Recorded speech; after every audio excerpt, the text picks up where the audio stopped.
السلام عليكم ورحمة الله وبركاته. الحمد لله الذي أنزل أفضل الكتاب على أفضل العرب والعجم، والصلاة والسلام على سيد الأنبياء والمرسلين وعلى آله وصحبه ومن تبعهم بإحسان إلى يوم الدين. أما بعد، فأعوذ بالله من الشيطان الرجيم. بسم الله الرحمن الرحيم.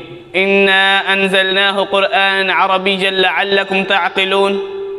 وقال النبي صلى الله عليه وسلم: أحب العرب لثلاث: لأني عربي، والقرآن عربي، وكلام أهل الجنة عربي، أو كما قال عليه الصلاة والسلام. إخوتي في الله، إنه لمن الغبطة والسرور أن وفقني الله تعالى بأن أقوم بين أيديكم لإلقاء كلمة وجيزة حول اللغة العربية.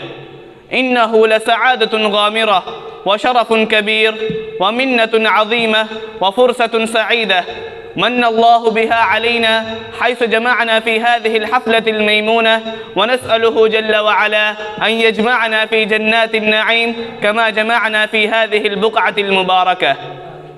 أحبتي في الله، لا شك أن اللغة العربية لها دور كبير ومكانة عظيمة في نشر العلوم الإسلامية، ولو لم تكن اللغة العربية لما فهمت الأمة القرآن والحديث، ولما توحدت على كلمة واحدة ففرض على الأمة تعليمها وتعلمها.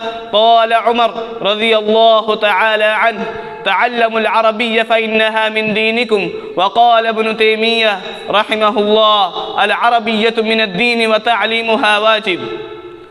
إخواني الأفاضل، اللغة العربية أفضل من جميع اللغات، لأنها لغة نبينا صلى الله عليه وسلم، وهو أفضل من جميع النبيين والمرسلين، ولغة القرآن، وهو أفضل من جميع الكتب السماوية، ولغة أهل الجنة، وهم خير خلق الله. ولله در القائل حيث قال: اليوم أفاخر